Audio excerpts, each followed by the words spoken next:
But now it's getting dark, so I feel safe, and everybody's drunk by then. And there goes Danny Glover walking by. And there's a couple of these really old men. They go, and I'm not trying to be racial and feed into the whole leftist thing, but this is the old white guys. They go, I can't believe they let that GD in here. It's all right. So this is the kind of stuff you're picking up. And Danny Glover's the only black guy in there at the time? I think they have more now, but this is 2000. This is like, it's like 90-year-old 90-year-old billionaires. At What's that black person doing here? Yeah, I'm not surprised at all that there would be racist people there, but you know. This actually happened. So, but it was like more like, what's that doing? And like, it's all right, it's all right. Native atheist only if it's moderated by Hulk Hogan. And I think at a distance I saw Vernon Jordan or something too. But the point is that like Bilderberg, he's always the black guy that's there, a big lobbyist. And so that happens, and that's when I saw Clint Eastwood, because now everybody's going down to the water. So you go around the owl on this bank to then see the owl about 60, 70 yards away. And so now it's getting dark, and so the obsession with the owl is so weird. It sounds like it's just a big statue of an owl, or maybe a wood carving of an owl, which, you know, whatever. But if he can demonstrate that they were worshiping it. A priest comes out in his white robes and red cape, and he's got the staff, and he says, "Let the dead who were here before us, their spirits be here." And so they go through like this cornucopia of like Babylon gods, and they summon all these different gods, and they say, but we summon the most powerful, that God is to renew us the next year and give us strength and rebuild our bodies and give us the thing we need. And we bring an offering forward to our God so that we will be able to, you know, put all of our sin and trouble onto it. And then this open, ornate. Take a breath, Alex. Jesus.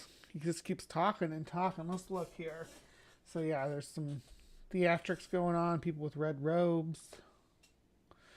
I don't know. I'm not like, people are always like, oh, look at this all the time about these theatric stuff that people do. There was a opening ceremony to the European Games that we covered back at New Year's.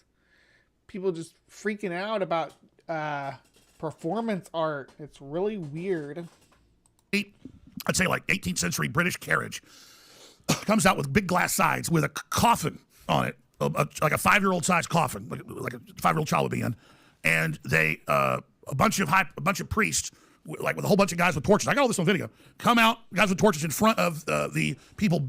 I think it was like 4 people bearing the coffin.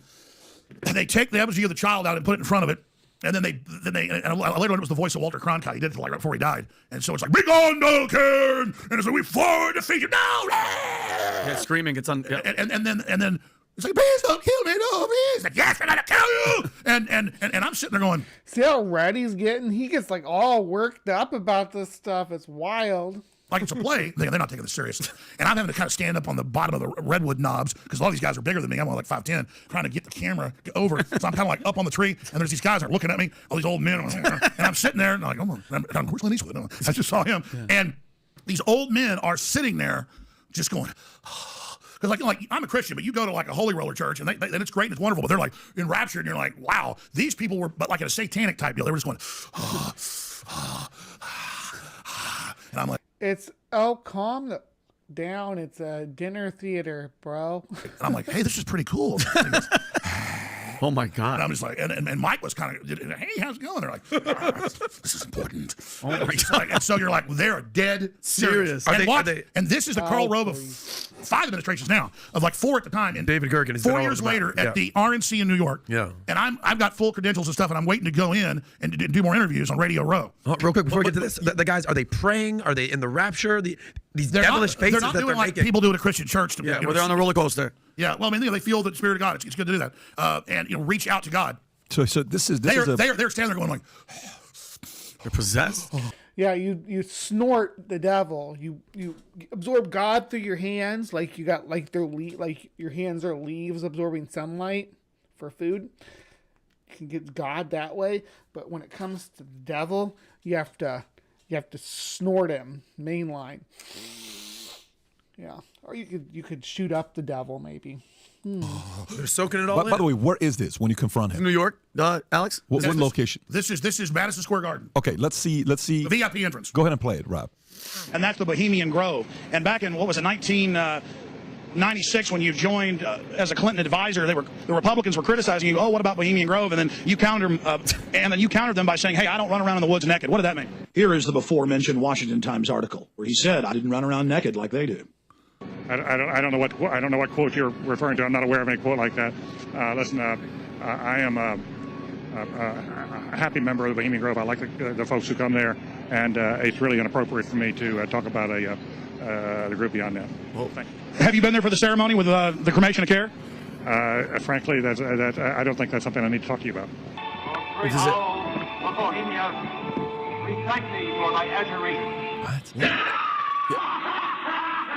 That's Walter Cronkite's voice. He later got documents, their internal documents. Have you been there for the ceremony with the cremation of care? Frankly, I don't think that's something I need to talk to you about. Really? That's right.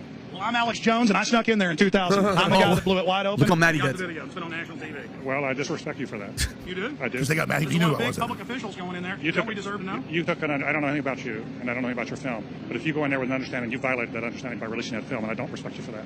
Really? But we have public officials I'm there. sorry, you took an understanding when you went in there that you would not do that film. And Wow. did you have an understanding when you went in there? It's a secret society, Did you Alex. crash it? Yes. Yeah, and it has no trespassing signs there too, doesn't it? No, they put Yes. them up after. Oh, I'm I just sorry. walked in. I'm sorry, sir. I've been there before. I know what the circumstances are, and I'm sorry you violated the understanding. They did put That them was up not a gentlemanly thing to do. But what about the ritual? Is the ritual genuinely? What's wrong with the ritual? They're both being silly about it, you know, but whatever. Like, what is dude? He looks like a movie. It's like Eyes Wide Shut. Sir, everything. I don't owe you. Oh, Jared, did you miss Mel's Hole? That was Cryptic Corner today. We had Mel's Hole on earlier. This comment. This is what's called ambush journalism, and I disrespect you for that as well. So thank you, ever and goodbye. been in the ritual? That's none of your damn business. Oh, he would have hit you if he could, Alex. That's right. Look at Listen. You go I was trying around to get it. I was and like, make yeah, understandings with people and violate them. You ambush people on the streets, and that's an inappropriate form of journalism. If you wish to practice that, that's fine, but don't ask others to respect you for it. If you want to, you can do. You're a free American, like anything you want. If you want to be uncivil and rude and ungentlemanly, that's up to you. But don't expect the rest of us to say, "Oh well, you're." Mr. Gergen. I'm sorry, nobody sets policy in there. We try to be gentlemen, and obviously you don't belong there. Weaving spiders coming out here? Yeah, that is a three-pointer. Anyway, yeah, I don't care that these people meet in their elite clubs and look at an owl statue for however long they're looking at it and do their performances and burn an effigy. I don't care. You think that there's some sort of demonic reality behind all of it. It says more about how I feel about you as a journalist than I do, because you're spinning this yarn that because these elites do dress up stuff like the same stuff the Skull and Bone Society and all these other secret societies do, that you're not flipping out about. Yeah, it just seems like you're trying to paint a certain class of individuals in a certain way, and I'm not buying it that I do buy that they're probably shady as hell, and a lot of shady things maybe have happened there, but I don't think that there's actual demonic powers passing through. No, I don't think that's a real thing. Anyway, that was Alex Jones on the Bohemian Grove on Creation Watch today. A little something different. Hope you guys enjoyed it. I don't always cover cult stuff like this, and Creation Watch, but I'm starting to branch it out a little bit more. So yeah, we shall see. I think that this was overblown. Anyway, don't go anywhere though, because we got more show to come. All right, thank you so much for watching Creation Watch with me today, and hope you remember to be kind and take care, and I will see you next time.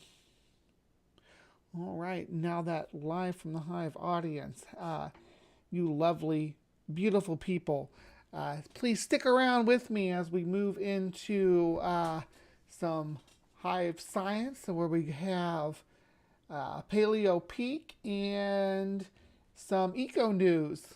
Yeah, sweet. I'll see you guys over there.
This legend raises a lovely problem.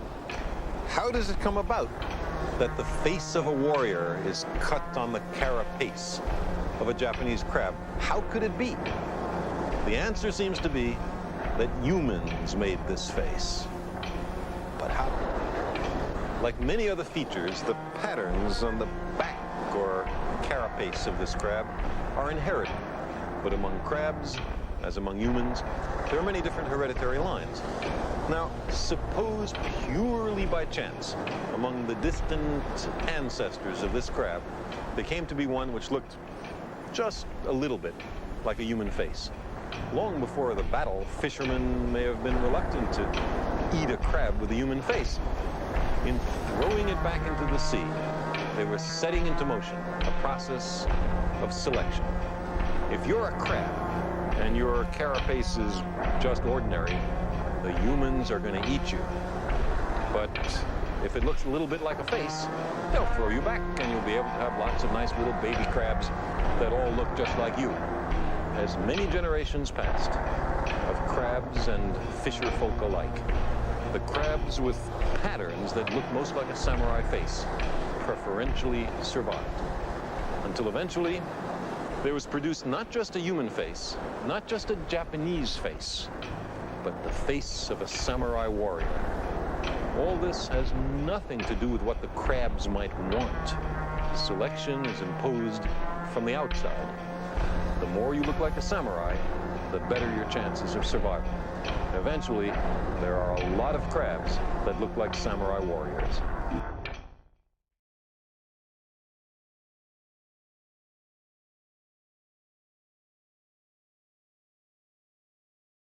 Hello and welcome to Paleo Peak. Thank you so much for sticking around live from the Hive audience. Here with me, if you want to be part of the live from the Hive audience, all you have to do is join us on Saturday morning, and you can be right over here in this live chat that's currently blank, but it should populate momentarily. Thank you so much. It is July 1st here on Live from the Hive, and it is the 1st of July, being that I do like Shark Week. I do like a whole month because my birthday's in July. Happy birthday to me when you're watching this on Monday. I'm probably already 40, but right now I'm still 39. So I'm still a young lady in her 30s for just 2 more weeks. So stick around with me and watch and see what happens with my crazy wild life. All right, let me see here. Today in Paleo Peak, I got a special surprise for you because in the month of July, every segment is going to have a shark or every episode of Life in the Hive is going to have a shark segment. So if you like sharks, stick around, whether it's going to be in CryptoCorner or in some HiveScience. One way or the other, there's going to be sharks. So bear with me as we dive into my latest shark interest and probably my favorite prehistoric chronospecies. I love talking about chronospecies. So what we're looking at here is the mighty Megalodon. Megalodon was partially warm-blooded, new research shows. Otodus megalodon was a gigantic megatooth shark that lived in the world's oceans from 23 to 3.6 million years ago. It could grow to an enormous size of at least 15 meters long, making it one of the largest apex marine predators since the Mesozoic. In new research, paleontologists tested hypotheses relating to Otodus megalodon's extinction by providing quantitative estimates of its body temperature. They found that nearby constraining its thermal physiology has body temperatures significantly elevated compared to other sharks, consistent with it having a degree of internal heat production as modern warm-blooded animals do. Sharks are a group of cartilaginous fishes that are with a nearly 200 million year geological history. The fossil record shows that numerous shark species appeared and disappeared through geological time, where many groups even survived through the end Cretaceous mass extinction. Today, there are over 500 species of sharks found in nearly every marine habitat, including the coastal epipelagic zone to below 1,000 meters of depth in the abyssopelagic zone. They play crucial roles in marine ecosystems as meso and apex predators, as well as potential food sources for older individuals or larger species. The ability to regulate body temperature is evolutionarily profound because it is thought to have also acted as a key driver for the evolution of giantism in predatory sharks. In fact, Atotis megalodon, primarily known only for its gigantic teeth in the late Neogenic fossil record, is inferred to have been warm-blooded, or more precisely, regionally endothermic, based on multiple lines of evidence. However, those findings were based on pure inference, said William Patterson, university professor Michael Griffith and colleagues. Our study provides the first empirical evidence of warm-bloodedness in extinct sharks. The researchers used a novel geochemical technique involving clumped isotope thermometry. I guess is how you'd say that. Yeah, you could say thermometry, but and phosphate oxygen isotope thermometry to test the megalodon endothermy hypothesis.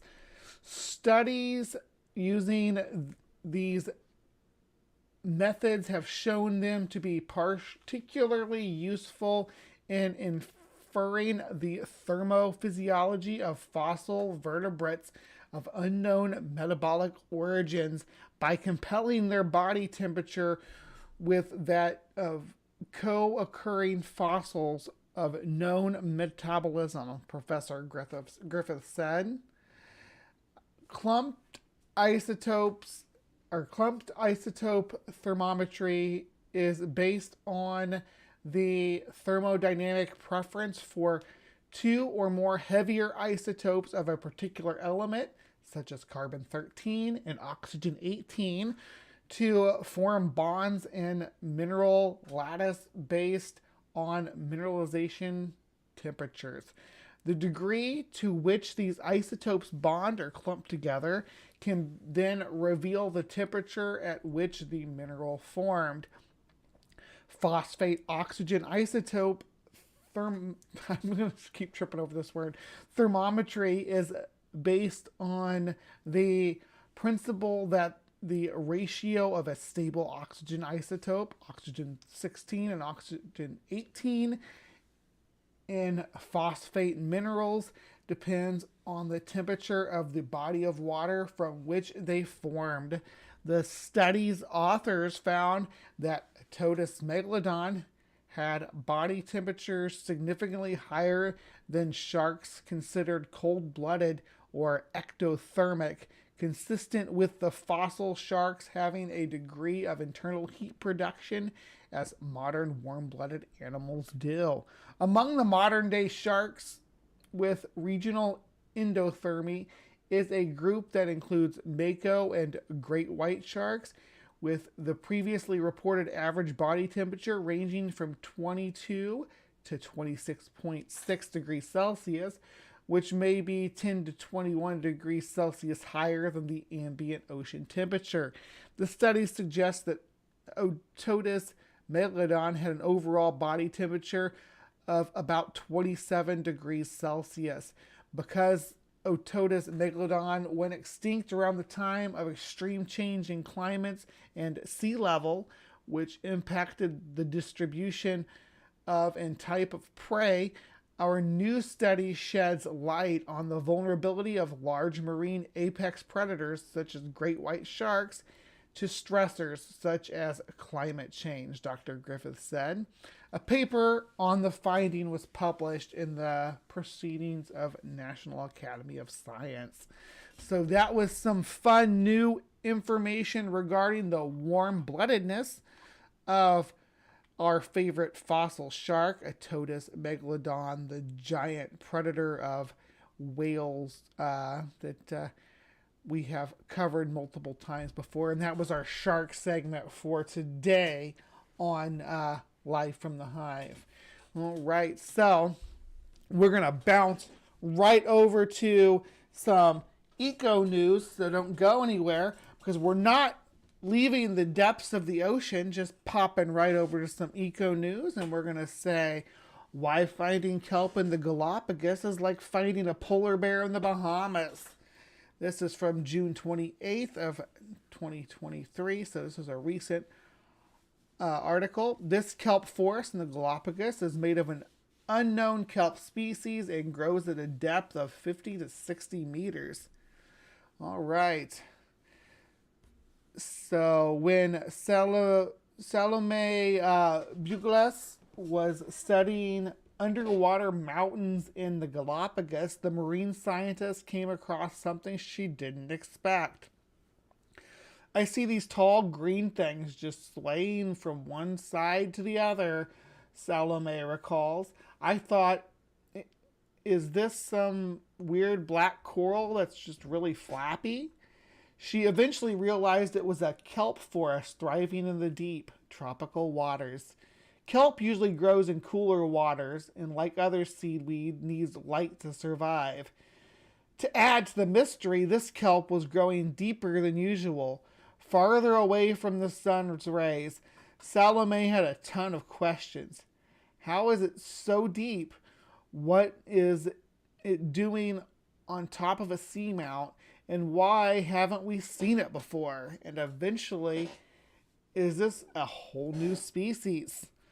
What's so great about kelp? Like coral reefs, kelp forests provide habitat to a huge number of species, from snails to crabs to baby sharks, making them important ecosystems for supporting biodiversity. And like forests on land, kelp forests also store carbon they may otherwise end up in the atmosphere, contributing to climate change. For this reason, there is interest in growing kelp farms to capture and hold carbon. So I just want to add real quick, one of the few places I've actually been able to go snorkeling was in a kelp forest. It was freaking fantastic. I saw pufferfish and yeah, they said baby sharks. I saw baby sharks. I saw the floor is crawling with creatures, great and small little crabs and snails and stuff like that. Really cool.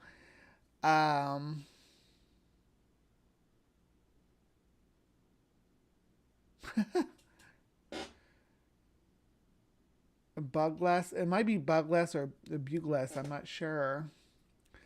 Researching deeper.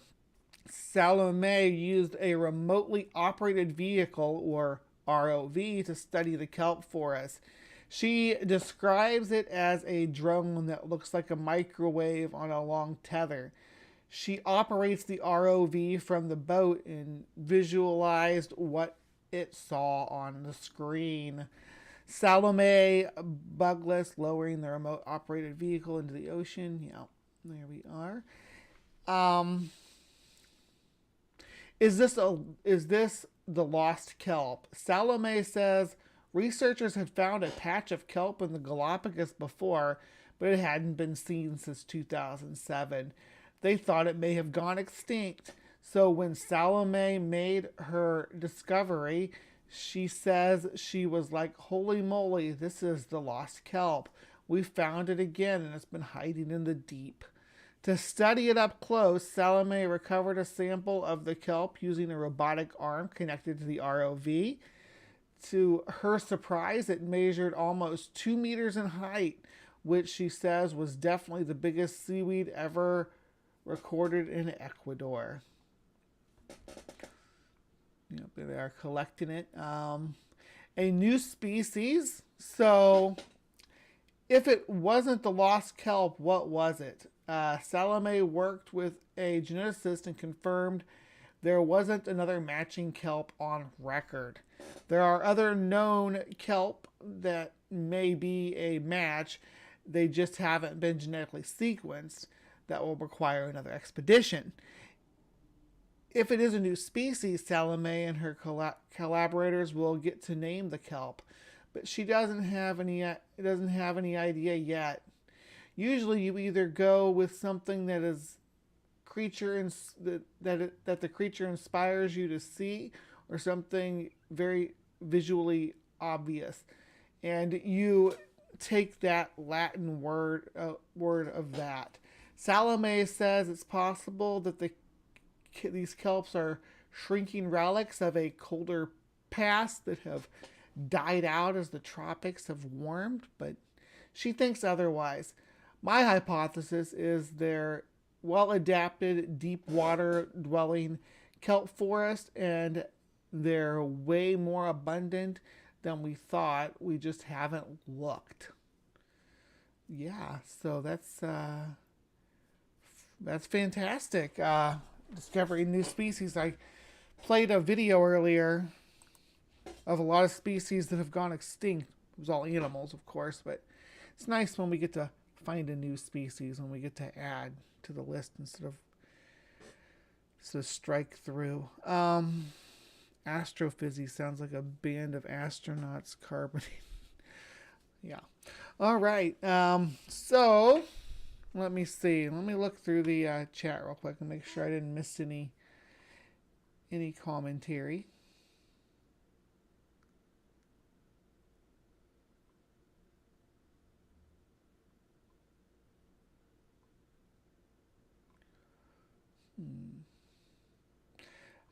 Not too much. All right. So, yeah. All right. Thank you so much for joining me in Live from the Hive today. This has been a fun show. Please make sure you pop in Monday for our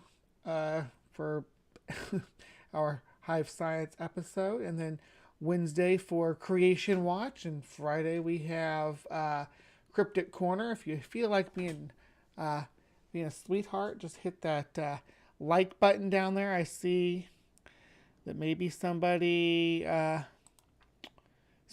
hit it, and I don't know who you are, but I don't know what you're doing, what you're trying to prove. But yeah, go ahead and do it. And if you aren't subscribed, please subscribe to the Hive for more great content like this. I do produce, edit, and star in all my own content, so I am a hard-working girl, and I put a lot of work into and research into each and every episode. So please remember to be kind and take care. We will see you next time.